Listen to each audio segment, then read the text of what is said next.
Saudações, sejam todos bem-vindos a mais um episódio especial da nossa série As Profecias para o Fim. Este é o 8º episódio e vamos ter um tema fascinante.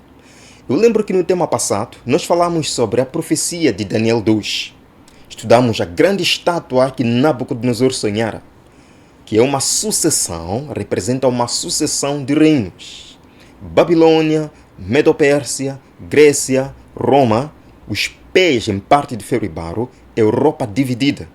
E terminamos dizendo que viria uma pedra para destruir os pés da estátua, representando assim a segunda vinda de Jesus Cristo para estabelecer seu reino eterno. E qual é o pedido que nós devemos fazer hoje a Jesus Cristo? O mesmo que o ladrão fez na cruz.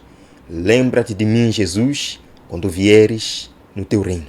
Jesus está pronto para dizer: hoje estarás comigo no paraíso. Bem, amigos, hoje nós vamos tratar do capítulo 7 de Daniel.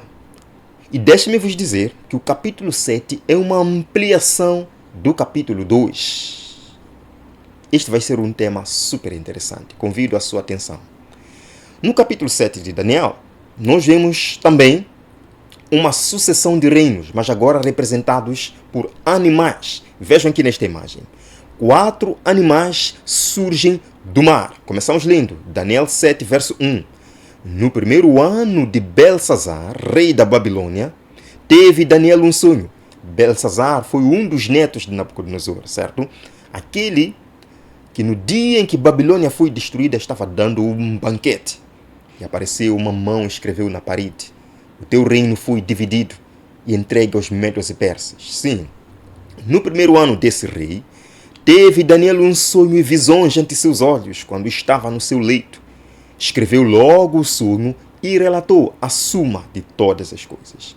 O que o sonho de Daniel tem a ver comigo e contigo hoje?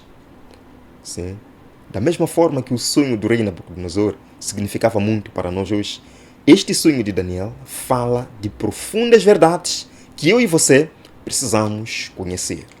Vejam no verso 2. Falou Daniel e disse: eu estava olhando durante a minha visão da noite, e eis que os 4 ventos do céu agitavam o mar grande. Vocês percebem que eu sublinhei aí algumas palavras. A palavra ventos e também a palavra mar. Por que eu sublinhei? Porque estes são simbolismos proféticos. Em profecia, vento significa outra coisa. Mar significa outra coisa. Significa o quê? Vemos Jeremias capítulo 51, verso 1. Vai nos responder o que significa vento em profecia. Leamos com cuidado para podermos entender. Eis que levantarei um vento destruidor contra a Babilônia e contra os que habitam em Leb-Camai. Deus levantaria o que sobre Babilônia? Um vento destruidor. Mas será que é um vento literal que Deus aqui está falando? Vemos no verso 2. Enviarei padejadores contra a Babilônia. Caiam mortos na terra dos caldeus e atravessados pelas ruas. Amigos, conseguimos entender que os ventos que Deus enviaria para a Babilônia representam guerras, agitação política, e cairiam muitos pelas ruas de Babilônia. Então, vento em profecia representa guerra, confusão, agitação política e militar. Agora, mar representa o que em profecia? Mar é água, certo? Vemos aqui Apocalipse capítulo 17, verso 15. Vai nos explicar o que é mar em profecia. Falou-me ainda: as águas que viste, onde a meretriz está sentada, são povos, multidões, nações e línguas. Vamos ter um vídeo falando só sobre isto, sobre essa meretriz. Mas o que interessa para nós agora é saber que água, mar, representa povos, multidões, nações e línguas. Então, já sabemos que águas são povos e ventos são agitações políticas. E os animais representam o quê? Vejam aí, os 4 animais representam o quê? A profecia responde: 4 animais grandes, diferentes uns dos outros, subiam do mar. O que são animais? O verso 17 responde: estes grandes animais, que são 4, são 4 reis que se levantarão da terra. O verso 23 também diz: então ele disse: O quarto animal será um quarto reino na terra, o qual será diferente de todos os reinos. Animal representa reino ou nação. Então, quando a profecia diz que os ventos agitavam o mar, está dizendo que as guerras agitavam as nações, agitavam os povos. E como resultado disso, 4 animais, ou seja, 4 reinos surgem do meio dos povos. Está claro? Agora, vamos dar uma olhada, ou vamos dar uma analisada em cada um destes animais. O que isto tem a ver conosco hoje? Daniel capítulo 7, verso 4, falando agora do primeiro animal, parecido com um leão. Vejam aí, o primeiro era como leão e tinha asas de águia. É importante você gravar isto. Tinha asas de águia. Foram-lhe arrancadas as asas. Foi levantado da terra e posto em 2 pés como homem, e lhe foi dada mente de homem. Como entender isto? O primeiro animal é semelhante a leão. Claramente este reino representa Babilônia, porque o leão era um símbolo apropriado da Babilônia. E a Bíblia diz que tinha asas. As asas sobre o leão representam agilidade, mas também orgulho. Porque a palavra de Deus nos diz: se te elevares como a águia, de lá te derribarei, diz o Senhor. As asas representam orgulho, altivez. Era o orgulho de um dos reis, ou de todos os reis da Babilônia. Vejam, por exemplo, o rei Nabucodonosor, que teve encontros especiais com Deus.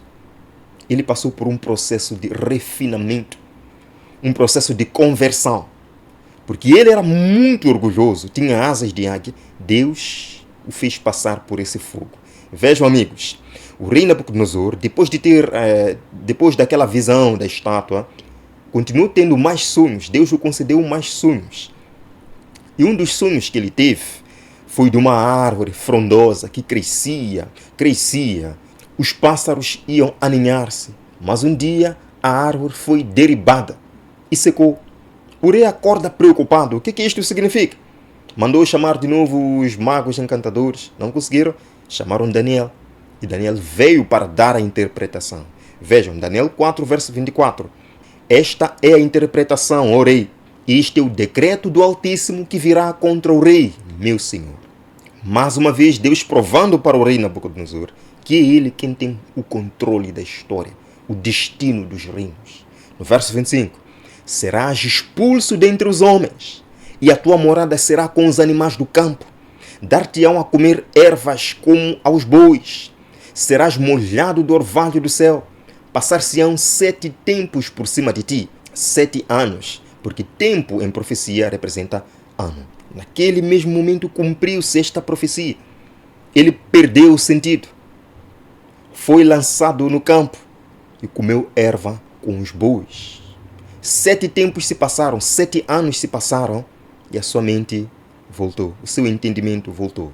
Por isso que a profecia nos diz: mas ao fim daqueles dias, eu, Nabucodonosor, agora é o próprio rei Nabucodonosor que está dando testemunho. Eu, Nabucodonosor, levantei os olhos aos céus, tornou-me a vir o entendimento e eu bendisse ao Altíssimo. Então agora nós vamos entender de forma clara o verso 4 do capítulo 7. O primeiro era como leão, Babilônia, e tinha asas de águia, orgulho, altivez. Enquanto eu olhava, foram-lhe arrancadas as asas de águia. O orgulho do rei Nabucodonosor foi lançado abaixo. Foi levantado da terra e posto em 2 pés como homem. E lhe foi dada mente de homem. O rei teve o seu entendimento de volta.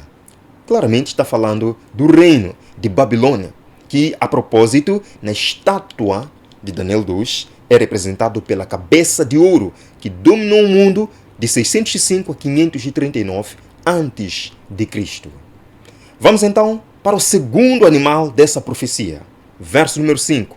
Continuei olhando, e eis aqui o segundo animal, semelhante a quê? A um urso, o qual se levantou sobre um dos seus lados. Na boca, entre os dentes, trazia 3 costelas e lhe diziam: levanta-te, devora muita carne. Quem é este reino representado pelo segundo animal? Claro, o reino que abateu os babilônios em 539. Os medos e persas, liderados por Ciro. A Bíblia nos diz que este animal tinha 3 costelas entre os dentes. As 3 costelas representam os 3 reinos que os medos e persas abateram. O primeiro reino é a própria Babilônia.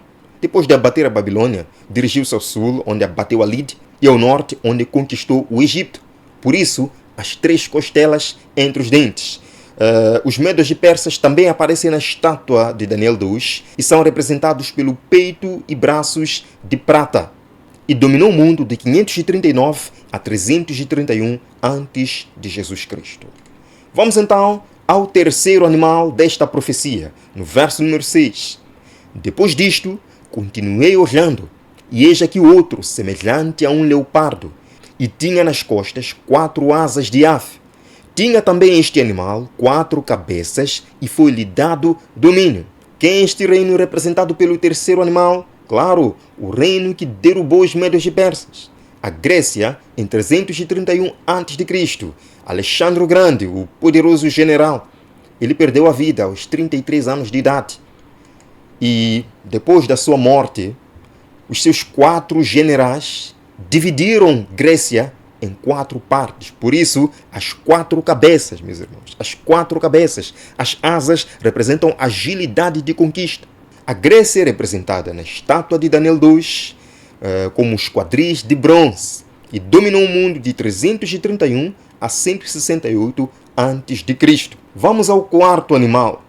Depois disto, eu continuava olhando nas visões da noite, e eis aqui o quarto animal, terrível, espantoso e sobremodo forte, o qual tinha grandes dentes de ferro. Daniel não diz a que outro animal este era parecido. Diz apenas que era terrível, espantoso, sobremodo forte e tinha grandes dentes de ferro. A que reino representa este animal? Claro, o reino que derrubou os gregos em 168 a.C. Roma. Sim, e de fato o Império Romano foi forte como ferro, né? Poderoso, com grandes dentes de ferro, derrubou tudo no seu caminho. Os imperadores romanos eram terríveis. O imperador Nero, que matou sua mãe, matou sua esposa, não tinha piedade de ninguém, assassinou muitos cristãos. O imperador Sétimo Severo, Maximiano e vários outros imperadores terríveis. E foi durante esse tempo, meus irmãos, que a igreja cristã nasceu. Jesus Cristo foi morto pelos romanos, coagidos pelos judeus, mas foi morto pelos romanos. Os apóstolos foram mortos pelos romanos. E a igreja primitiva sofreu nas mãos dos romanos. Por isso que em Apocalipse capítulo 12, a profecia nos diz, no verso 1, viu-se grande sinal no céu, a saber, uma mulher vestida de sol, com a lua debaixo dos pés e uma coroa de 12 estrelas na cabeça. A quem representa essa mulher? Em profecia, meus amigos, mulher representa a Igreja de Jesus Cristo. Eu nem precisaria confirmar, porque encontramos parábolas, por exemplo, em que o próprio Jesus fala 10 virgens representando sua igreja. O casamento, né, do cordeiro com a sua esposa, a igreja. Mas confirmamos, por exemplo, na segunda carta de Paulo a Coríntios, capítulo 11, verso 2. Ele diz que porque zelo por vós, com zelo de Deus, visto que vos tenho preparado para vos apresentar como virgem pura a um só esposo que é Cristo. Paulo aqui estava preparando a igreja de Corinto como virgem pura, como mulher pura a um só esposo que é Jesus Cristo. Então, mulher em profecia representa a igreja. Mulher pura é a igreja pura de Cristo. Mulher prostituta é uma igreja apostatada. Isto é muito simples de perceber, de entender. E a Bíblia continua dando algumas descrições dessa igreja. Vejam no verso 2, que achando-se grávida, grita com as dores de parto, sofrendo tormentos para dar à luz. Como é que uma igreja pode ficar grávida? Se mulher é igreja, como é que uma igreja pode ficar grávida? Claro, a gravidez aqui nós podemos entender como expectativa e ansiedade pelo nascimento de um bebê especial. Meus amigos, A promessa foi dada alguns séculos atrás. E a igreja do Antigo Testamento guardou essa promessa no coração. Vejam, Isaías 7, verso 14. Portanto, o Senhor mesmo vos dará um sinal. Eis que a virgem conceberá e dará à luz um filho, e lhe chamará Emanuel, Deus conosco. E a igreja do Antigo Testamento guardou firme essa promessa, essa esperança. Temos exemplo deste homem, Simeão, um dos homens piedosos de Jerusalém. Havia em Jerusalém um homem chamado Simeão, homem justo e piedoso que esperava a consolação de Israel. O que esperava Simeão? A consolação, a promessa feita por Deus. Revelara-lhe o Espírito Santo que não passaria pela morte antes de ver o Cristo do Senhor. Então, meus amigos, esta mulher, que representa a Igreja de Cristo, tanto do Velho quanto do Novo Testamento, tinha uma esperança, uma expectativa pela chegada do Messias. As dores de parto representam a perseguição à família de Cristo, a quando do seu nascimento. José e Maria tiveram que fugir para o Egito, para escapar, porque o rei Herodes queria matar o Messias, queria matar Jesus. Quem que estava por detrás dessa perseguição a Cristo? Quem estava por detrás? A profecia responde, Apocalipse 12, verso 3. Viu-se também outro sinal no céu, e eis um dragão grande, vermelho, com 7 cabeças, 10 chifres, e nas cabeças 7 coroas, 7 diademas. Quem é este? Nem precisamos especular. A profecia responde no verso 9. E foi expulso o grande dragão. Quem é ele? Que se chama Diabo e Satanás. O dragão é Satanás, mas lembrem-se sempre que Satanás trabalha através de um poder.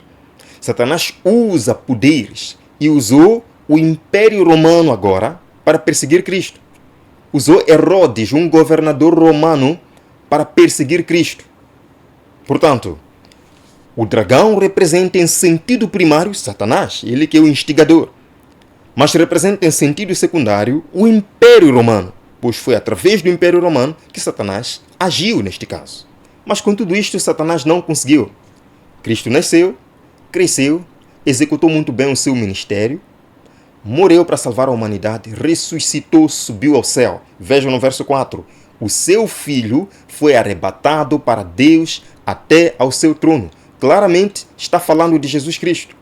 Jesus subiu ao trono de Deus. E agora, depois de Satanás perceber que é um perdedor no grande conflito, que Jesus é vitorioso, os laços de simpatia entre Satanás e os seres celestiais foram quebrados.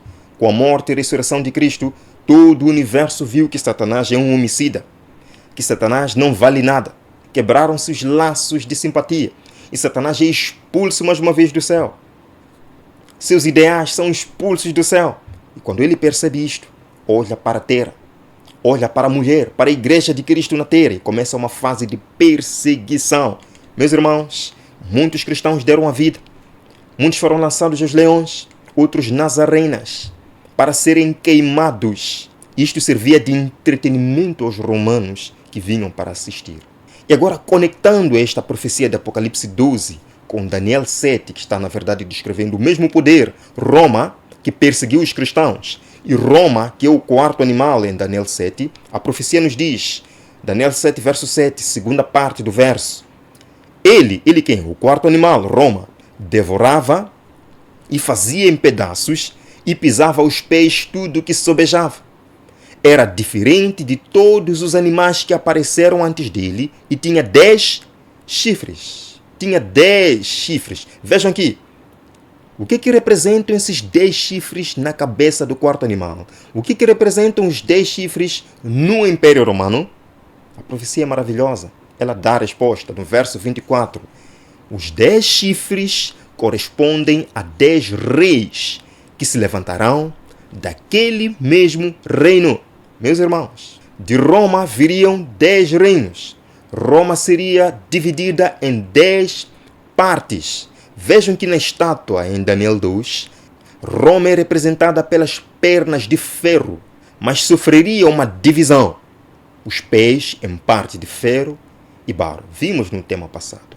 Roma foi invadida por tribos bárbaras, os alamanos que fundaram a Alemanha, os francos que fundaram a França, os saxões que fundaram o Reino Unido, os suevos que fundaram Portugal.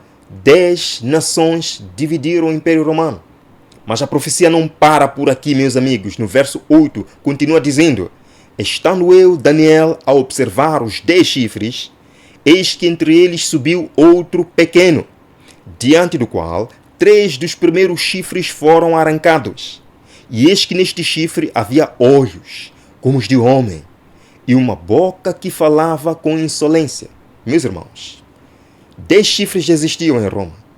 Surge um pequeno. E ao surgir este pequeno, 3 dos que já existiam foram abatidos. Está isto claro? Ficaram então 7, mais um que é esse pequeno. E diz também que neste chifre havia olhos, como os de homem. Por que a profecia diz como os de homem? É que na Bíblia os profetas eram chamados de videntes. Possuíam visão de Deus, olhos de Deus. Mas sobre este chifre pequeno é dito possuir olhos de homem. Por mais que ele se considere um profeta de Deus, por mais que diga que fala em nome de Deus, não, vê e fala em nome do homem. E diz também que possuía uma boca que falava com insolência. Em outras versões, uma boca que falava com blasfêmia. Quem é este poder? Quem é esse chifre pequeno? Vejam, Daniel 7, verso 24. E depois deles, depois de quem? Depois dos 10 chifres, se levantará outro chifre, o qual será diferente dos primeiros, e abaterá a 3 reis. Por que esse chifre pequeno que surge de Roma seria diferente dos 10 que já existiam? Porque os 10 chifres eram reinos, subdivisões de Roma, eram reinos políticos, militares. Mas este chifre pequeno seria um reino político-religioso. É uma união entre igreja e Estado. Queridos, em 313, com a conversão de um imperador, Constantino, falaremos no próximo tema com mais detalhes, Roma começou a unir igreja e Estado. E isto chegou ao clímax em 533, quando o imperador Justiniano deu plenos poderes ao bispo de Roma, proclamando-o como dirigente da cristandade em toda Roma. Só que havia um problema aí. Que problema? Das 10 tribos bárbaras, 3 negavam-se submeter à autoridade desse bispo de Roma. Os érulos, vândalos e ostrogodos negavam-se submeter à autoridade do bispo de Roma. O que aconteceu? Usando o general Belisário, o bispo de Roma conseguiu afastar, conseguiu eliminar essas 3 tribos bárbaras que negavam a se submeter à autoridade do bispo de Roma. Obtiveram plenos poderes políticos e religiosos e começaram a instituir bispos em todas as cidades romanas. Meus amigos, isto é história. Peguem livro de história e leiam. É exatamente isto. Não estou aqui para ofender alguém. Estamos apresentando aquela que é a realidade, meu amigo. E a profecia diz, no verso 25, Daniel capítulo 7, as características desse chifre pequeno. Além de possuir uma boca que fala blasfêmia, além de ter olhos como de homem, diz, proferirá palavras contra o Altíssimo. Sim, é por isso que tem uma boca. Magoará os santos do Altíssimo e cuidará em mudar os tempos e a lei. E os santos do Altíssimo lhe serão entregues nas mãos, por um tempo, 2 tempos e metade de um tempo. Foi o governo romano quem começou com a perseguição. Mas o bispo de Roma, os papas de Roma, deram continuidade com a perseguição à Igreja de Cristo, perseguição à mulher, à noiva de Jesus Cristo. E a Bíblia diz que proferirá palavras contra o Altíssimo. De que maneira? Falando blasfêmias. O que é blasfêmia? De acordo com a Bíblia, blasfêmia é você se intitular Deus, tomar as prerrogativas de Deus. Isso é blasfêmia. Pretender perdoar pecados de outra pessoa, isso é blasfêmia. Está tomando atributos de Deus. Quero ler para vocês algumas declarações dos papas de Roma. Vejam aqui, meus amigos. Neste livro, nesta encíclica, é dito: nós, os papas, ocupamos na terra o lugar do Deus onipotente. Ninguém pode se autoproclamar Deus na terra. Isto é blasfêmia. Vemos outra declaração. O Papa é não só o representante de Jesus Cristo, mas ele é o próprio Jesus Cristo, oculto sob o véu da carne. Não, isto não é verdade. Isto é blasfêmia, meu amigo. Vemos aqui outra declaração. No dicionário eclesiástico, tópico Papa, é dito: o Papa é de tão grande dignidade e tão exaltado que ele não é homem, mas Deus e vigário de Deus. E diz: o Papa é chamado Santíssimo porque presume-se corretamente que ele seja tal. Unicamente o Papa é merecedoramente chamado Santíssimo, porque somente ele é vigário de Cristo, que é a fonte e plenitude de toda a santidade, pretendendo ser Cristo, pretendendo ser Deus na terra. Isto é blasfêmia. Blasfêmia, meus amigos. Outro ponto. Este poder dos papas magoará os santos do Altíssimo. Os santos lhes serão entregues nas mãos por um tempo, 2 tempos e metade de um tempo. Magoará, perseguirá os santos do Altíssimo. Por isso que quando voltamos para Apocalipse 12, verso 4, falando da mulher, menciona o mesmo período de perseguição que é dado ao chifre pequeno, aos papas de Roma. Vejam aqui, meus amigos, foram dadas à mulher as 2 asas da grande águia para que voasse até ao deserto, aí onde é sustentada durante um tempo, tempos e metade de um tempo fora da vista da serpente. Meus amigos, vejam, magoará os santos do Altíssimo, e os santos lhes serão entregues nas mãos por um tempo, 2 tempos e metade de um tempo. É o mesmo poder que perseguiu a Igreja de Cristo no Novo Testamento. Vejam aqui, o que é tempo em profecia? Vejam, Daniel 11, verso 13 confirma: porque o rei do norte tornará e porá em campo multidão maior do que a primeira. E ao cabo de tempos, isto é, de anos, está explicando, ao cabo de tempos, isto é, de anos, virá pressa com grande exército e abundantes provisões. Então, tempo em profecia significa ano. Portanto, um tempo representa um ano, que são 360 dias. O ano bíblico tem 360, não 65, 360 dias. 2 tempos serão 2 anos, neste caso, que são 720 dias. Metade de um tempo é metade de um ano, que são 180 dias. Agora somando, 360 mais 720 mais 180 dá 1260 dias, que em profecia são 1260 anos. Foi durante este período que a Igreja de Cristo se refugiou no deserto, por medo da perseguição do poder dos papas romanos. Isto foi de 538 d.C., quando o bispo de Roma assumiu plenos poderes, até 1798, quando, de acordo com a palavra de Deus em Apocalipse capítulo 13, houve uma ferida mortal sobre este poder. Durante este período de 1260 anos, cristãos tiveram que escolher ou a Bíblia ou a tradição romana, ou a morte ou a tradição romana. Muitos foram levados aos tribunais, Inquisição. Muitos foram queimados vivos. Muitos foram lançados nas fogueiras, outros afundados. Existiam muitos métodos de tortura. Isto não é invenção, isto é história e você pode muito bem confirmar. Queridos irmãos, mais um aspecto deste chifre pequeno.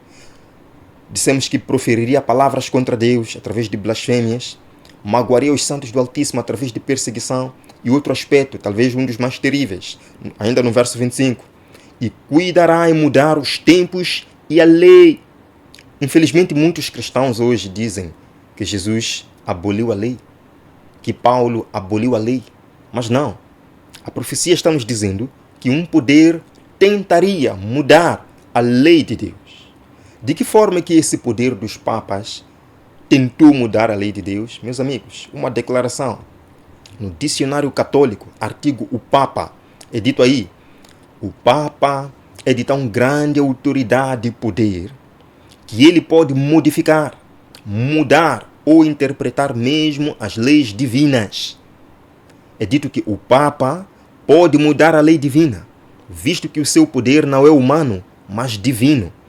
E ele atua como vice-regente de Deus sobre a terra, com os mais amplos poderes de ligar e desligar suas ovelhas. Que o Papa tem autoridade para mudar a lei de Deus, escrita pelo dedo de Deus lá no Monte Sinai, isso não pode ser verdade. E não é. Meu amigo, nós estamos tratando de assuntos sérios. Estamos tratando de vida ou morte. São dois caminhos aqui apresentados para si. Ou o caminho da verdade, ou o caminho do engano. Você não tem culpa destas coisas terem acontecido. Você pode dizer, meu Deus, desta vez você me feriu. Talvez você participa desse movimento. Você não tem culpa. Você não sabia. E você nem existia nesse tempo. Mas a palavra de Deus nos diz, desde o momento que a gente aprende a verdade, um novo caminho se abre para nós. E é nosso dever escolher o melhor caminho. Escolher o caminho da verdade. Estou apresentando isto, meu amigo, porque eu amo você. Eu quero que você seja salvo. Este poder não é tão bonito assim como o mundo vem aclamando. Existe uma história por detrás deste poder. E a palavra de Deus, a profecia, mostra essa história.